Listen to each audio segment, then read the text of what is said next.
Won't last too long. And it's good to have everybody here. Amanda Burdett, was here yesterday. We had Seth's funeral here yesterday. We had about 150, I think over 150 people here for that funeral. And I just want to thank you all as we provide food for the families in times like that. That's a blessing to them. Also gives me a good time to reach out to them and talk to individuals of the family. And hopefully we can make some inroads there. But it's just hard times to remember them. Also, Patty Graham, she lost her sister just a couple days ago, so be mindful of that. She's having a tough time with that, of course, as well. But I have some really good news for you as well. If I can have Dylan and Claire Fabrizio stand up. They've decided to join our church family here. Thank you so much. Yes, yay. And also, another round of applause for Sergio and Casey. If you guys will stand up. And their kids, they decided to join our church family too. Yep. Get your kids' name right. Elijah and Eden, kids' names. Glad to have you guys here with us. And so, it's just a great time, great season, a lot of things to be thankful for. We are a blessed people. We are a blessed people, and we need to realize that. If you notice, we have this new board in the back there that people can sign. This is what people signed up last week. There's markers there on the sign that you can write things there. Curry's looking at it right now. And so you look there, what are you thankful for? And this is what people put up there. We have family, church family, family and friends. We have the elf on the shelf and a lot of other things. And that's not a kid's handwriting either. I think that's an adult there. Sunrise, sunset, I love that one. So this is good. This is a good interactive board. And I want to utilize this time for you to share your thoughts about different topics. We'll have different things that we're going to use this for. Sometimes a prayer request. You can put your prayer request up there so everybody can see it. Also, we're going to use this to maybe highlight a family once a month. Highlight a family, put some facts there, and so that family will stay there. Not just new families, but families from our church family that's been here for a while as well. So it's just a good way to interact. And this week we have, what does Christmas mean to you? And some people have already signed this, so you can go back there and sign that. So it's just a good tool just to help us to get to know each other, to keep things flowing in a good way.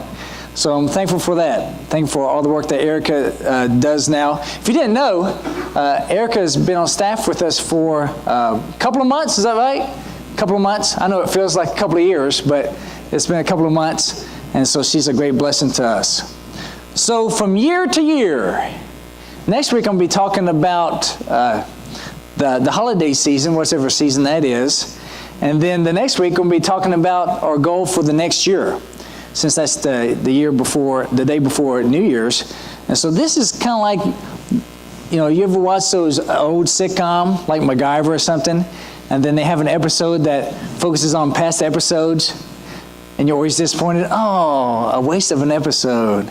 Hopefully this won't be that. But what I want to do today, I want to focus on some highlights that we've had over this past year, and the sermons, things that I've really focused on, and talk about this scripture about Cain and Abel, and then what does that mean to us, all right? So here, first of all, grow closer to God. Remember, I broke up this year into 3 categories, all right? So the first one was that grow closer to God. Now, maybe I should talk about these things while I'm looking this way so I don't see people going, really? Did he talk about that? I don't remember that. But yet, for about first 4 months of the year, I talked about growing closer to God. And some of the highlights there was drawing closer to God. So that's something that you do. James 4:8 says, draw near to God, and He will draw near to you. All right? And all these things that I'm remembering right now, I want to remind you to implement these things in your life as you look forward to next year. Spend time with God. That was a lesson. Another one was sacrifice for God. Of course, you have these notes and fill in the blanks on your app, on your YouVersion app here. Sacrifice for God. Remember, that was the lesson I talked about Abraham. How Abraham was asked to sacrifice his own son for God. Are we willing to sacrifice all else for God? And you may think, I'm so glad God doesn't ask me to do that. Yes, He has. God comes first, always. And God's love language, it's not gifts. It's not words of affirmation. In my opinion, it's obedience. That's God's love language, obedience. We see that time and time again. Also, it's a popular song nowadays, Live Like You're Loved. All right? That's a good, exciting song, and I talked about that for a sermon. So faith it out.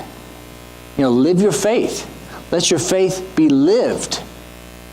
Not in doubt, but know it and believe it. The next topic I focused on was grow in your faith. Grow in your faith. And spent about 4 months on this topic here. Grow, just do it. All right? So many times we can think about things so much as you're thinking about maybe things you want to do different next year. And the problem is, a lot of times we think about it too much. We don't just start doing it. And that's what we need to do it. This is probably where Nike got that slogan. Grow, just do it. So danger to your faith, in my opinion, the biggest danger to your faith is apathy. Just going through the motions, not being passionate, not putting skin in the game, but just being apathetic. Oh, I'm sure someone else will reach out to that lost soul. All right? That's your biggest danger. Next, get deeper, get serious. All right? And I spent probably 2 months of those 4 months on this passage right here. 2 Peter 1, 5 through 7.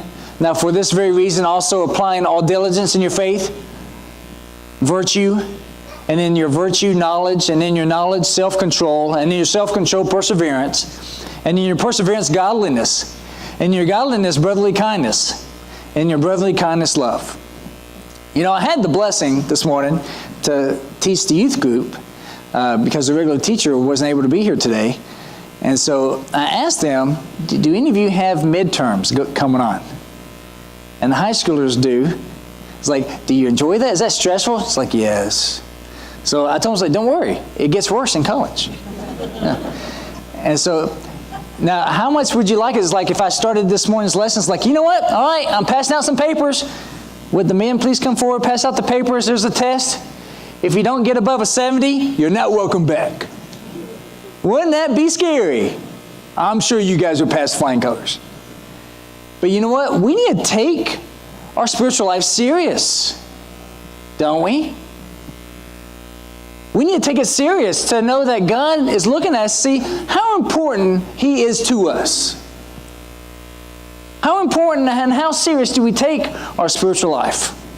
We need to take it serious. And this last part, I've been talking about grow in the church. Grow in the church. We are the bride of Christ. Isn't that wonderful? And I gave that analogy of the bride not being really well kept, missing some teeth, a limp in her gait. But Jesus says, that's the one for me. That's us. We need to remember that. We are the bride of Christ. Do church versus be church. It's who we are and not what we do. We can get caught up in that idea that we are defined by what we do instead of defined by who we are. And that was that main point there. Remember that. What does the church do? We save the lost. And we have to ask that question, how's business?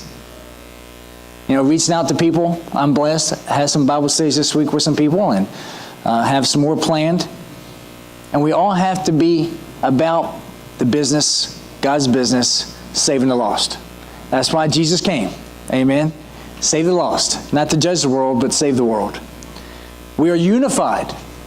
And I believe this is really true for us as Cassel Hills. We are very unified here. We're doing a lot of different things, but we're unified in focus. Of course, we can always do better, but we're very well and do very good in what we do for the Lord. John 17, 20 through 23, the glory which you have given me, I have given to them, that they may be one, just as we are one. I and them, and you and me, that they may be perfected in unity, so that the world may know that you sent me and love them, even as you have loved me. So, this was 2017. Of course, I'm trying to put like 50 sermons into some blocks here, but that is some of the highlights from the sermons from this year. And I know, I have to look at my notes to see what I preached about, okay? So it's okay. But hopefully, when you come and you take part of worship, you listen to this lecture type that we do, it's getting into your routine. It's getting into your mind. It's getting into your theology. But it's completely dependent on what you do as well. You know, Ryan did a fine job for us, a youth minister, and we're going to have people helping us with youth ministry in the future. A few people are doing what they can. Dylan's going to be blessing us, helping us out. But you know what? Whoever we have as a youth minister can't trump what parents do. Okay? Likewise, what I tell you when you come to church for 2-4 hours a week can't trump what you do the rest of the many hours during the week. This is to propel you, to encourage you, to challenge, stimulate you to continue on your spiritual growth. Okay? I don't know, as a kid, if you ever played, get a stick or something, you get maybe one of those metal rings around a barrel or something, you got to keep it going along. You can't just hit it one time and it just rolls forever. You got to keep hitting it along, don't you? Keep it rolling. That's how our faith is. You have to keep going. You got to keep it rolling to get to your destination. And so I want us to see what we can learn from Abel here. Genesis 4:3-7. Appreciate Mike reading that. So it came about in the course of time that Cain brought an offering to the Lord of the fruit of the ground. Abel on his part also brought of the firstlings of his flock and of their fat portions. That's key. And the Lord had regard for, and another way to say regard is respect. That could have been translated, and maybe it was in your Bible, respect. Had regard for Abel and for his offering, but for Cain and for his offering, he had no regard, no respect. So Cain became very angry, and his countenance fell. Then the Lord said to Cain, "Why are you angry? And why has your countenance fallen? If you do well, will not your countenance be lifted up? And if you do not do well, sin is crouching at the door, and its desire is for you, but you must master it." Love that verse. Sin is crouching at the door and desires to have you. You must master it. And so I want us to look at this passage here. Okay? Because God disapproved of Cain's offering. I remember reading this as a young person and thinking, now what was so bad about, and I like the garden. Okay? What was so bad about the gift from the garden as opposed to the animal? What was so bad about that? Well, I want to look into that. Because just reading it, you may think, well, you know, the both gifts, he did what he could. Isn't that the idea of the little drummer boy? He just gave what he could, right? So I want us to think about this, because I think there are 3 reasons why God disapproved it. 3. And I think the Bible's pretty clear about these 3 reasons. And it can go into what we offer to God. Okay? That's why I'm talking about this. Your 2017, all those things that I went through right there, how did you offer that to God? And as you're thinking about 2018, we'll get to that a little bit. As you're thinking about that, think about these 3 ways that are implemented in your offering. The first one is the gift itself. Okay? Gift itself. Abel gave of his firstlings and the fat portions. I like Mike's version there. It said, what did it say? Firstborn? Is that right? And so I like that, because that is what God asked for in the law, was the firstborn. Because that was usually the best. Is that what it said? That firstborn. The oldest. Because that's usually the one that is the strongest, the best. Now, being the youngest of 4, I take, issue with that a little bit. But yet, the eldest and the firstborn was the one that was supposed to be offered to God. Now, the law came after Cain and Abel, but they walked with God a lot. God spoke to them. We see that here. So I'm thinking they had a good idea what God wanted. Don't you? I think they knew what God wanted. Why else would Abel offer of his firstborn, his best? And it says here that he gave the fat portions too. He didn't just give the bones. Okay? but he gave the good parts. When you go to a potluck, he says, ooh, that's the part I want right there, that good part. All right? Abel's had more worth in sacrifice because he gave of his first, the more valued part. It cost him something. It was his firstborn. And so that was very important. Now, I believe with Cain giving from the garden, he could have given the first from the garden as well. For those of you that garden, you probably know your first tomatoes are usually the best. Mine are. You know, and I was walking around my garlics yesterday, and I've got 5 little garlics coming up. I'm so proud of them. I was thinking about naming them. Dasher and Dancer. No. But, you know, there's something to your first fruits. Cain could have given his first fruits, and they would have said first fruits. Okay, literally. But Cain didn't do that. Cain kind of gave out of convenience and not the best. Right? God wasn't trying to go out of his way to go against Cain. All right? But you can see that God did show his pleasure and displeasure. So there was something with the gift itself that was wrong in Cain's situation, and Abel's was very good. The second was the attitude of the offering, the attitude that it was given. This is important to God too. One, Abel offered with what would please God. Like I said, obviously they knew what God wanted. It wasn't a secret. Because why did it come to their mind that they need to sacrifice to God? Okay? Did that just come to them on their own? No. I believe God, and probably their dad, Adam, had taught them, it's like, guys, we need to offer sacrifices to God where everything came from. And we need to give him of our best, not the leftovers. Right? We need to give God our best. So they obviously had some kind of teaching in what to give because they were actually doing it. I don't just wake up one day thinking, I need to sacrifice an animal to God. They were taught this, okay? Hebrews 11:4, by faith Abel offered to God a better sacrifice than Cain. So it's not my word, okay? Through which he obtained the testimony that he was righteous. God testifying about his gifts, and through faith, though he is dead, he still speaks. Isn't that interesting? The writer of Hebrews is taking the gift from Abel and Cain to teach this message here. So there's something to that story that we need to apply in our life. It's not just a story to know the history, but this history teaches us. And we need to learn. We need to learn. By God's response, it seems obvious to Cain and Abel what was a proper offering. Do you know what is a proper offering? You know what? This is very practical right now. You know, we have a holiday season coming up, whether you celebrate Christmas or New Year. Some people do that. Sometimes this is a gift exchange. Do you open your closet and see, what do I have here? I haven't used that for 4 years. I haven't even opened it. Perfect gift. I'm going to give that one to Mike Powers right there. He'll love it.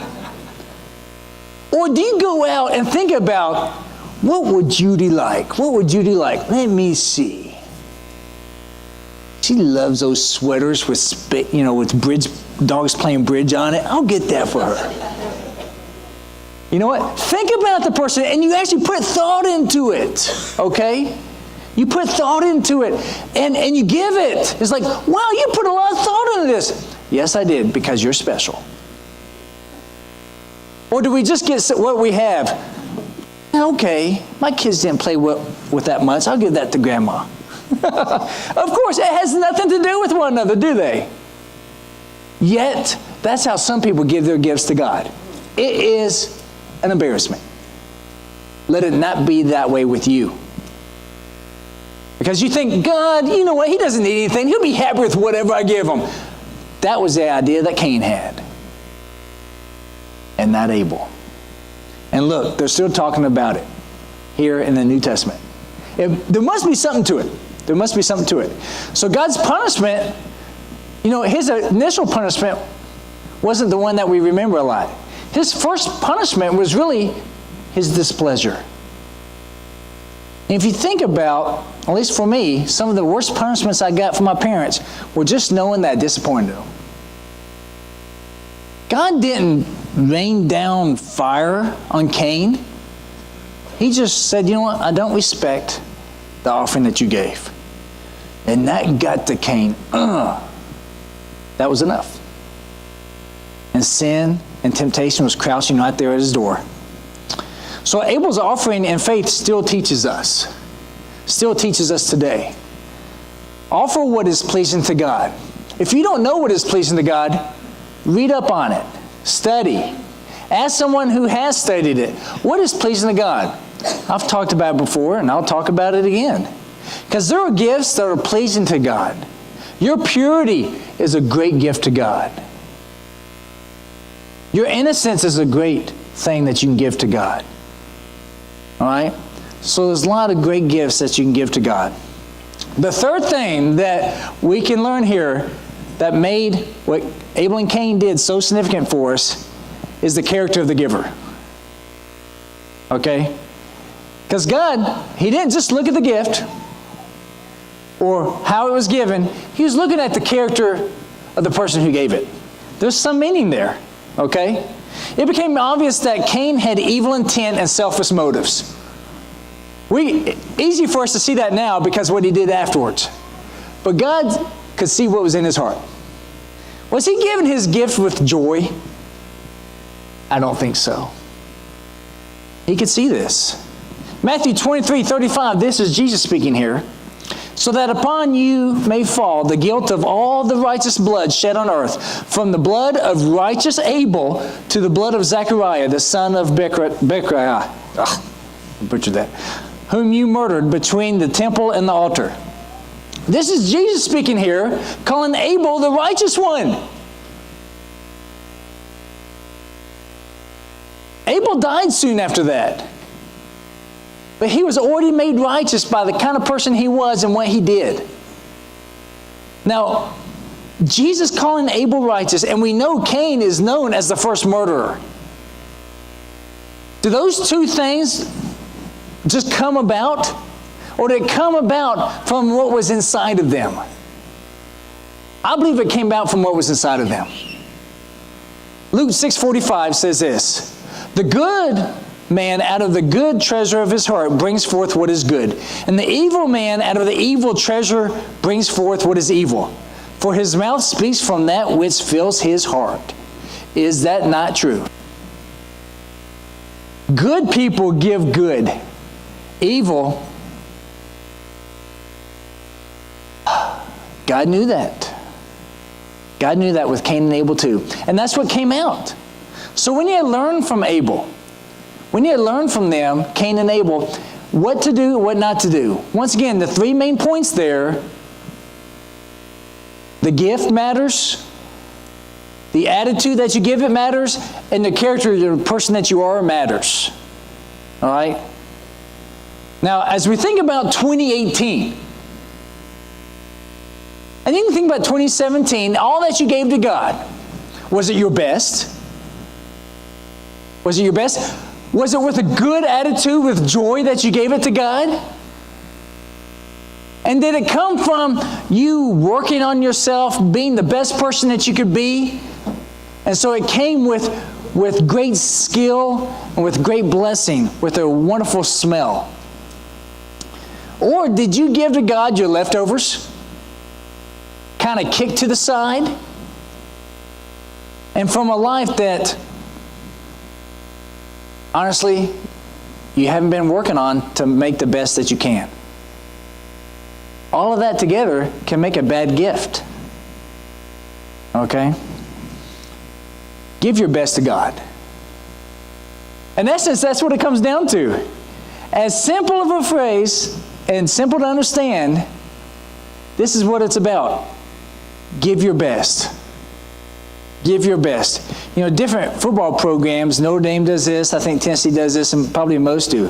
They have a little thing that they hit, give your best for whatever. All right, and they hit it as they go out on the field. Give your best. There's something to that. Give your best. Whatever you know what is best, and you know what's best, you know in your heart and in your mind what is the best thing to give, you do that. You give your best to God. And you know what? God appreciates that and says, yes. Not that He needs it. Because you know what? When you give your best, what are you really giving to God? Is it the gift? No. When you give your best to God, you're giving yourself to God. That's what it is. You're telling God, you are the most important aspect of my life. I recognize all comes from you, and I'm giving it to you. That's what it's about. And when you get that special gift from someone that really puts some thought into it and care, doesn't it increase the relationship value of that person in your life? Not that, especially when you come to an age where you don't need that much, it's just like, wow, thank you. You mean something to me. How much more with God, who undersees our heart, sees our heart for what it is. We can't hide anything from Him. So as you think about and plan for 2018, give your best to God. Because talking about growing the church, that will grow the church. Because if you give it to God, you're going to give it to the bride of Christ, which is the church. And the wild thing is, when you do that, you're going to not bless all of us, but you bless yourself so much more. Isn't that great? Yes, yes. I answered that for you. So I'm doing it all for you today. So, but you know what? You can only be a part of this if you've joined our family. I talked about this yesterday at the funeral. You can only be a part of our church family if you've done it the way that God told us to get married with Him in baptism, joined with Him, become one with Him, and then you can understand all this so much more. If you want to make that great decision, or if you need the prayers for whatever reason, please come forward as we sing this song.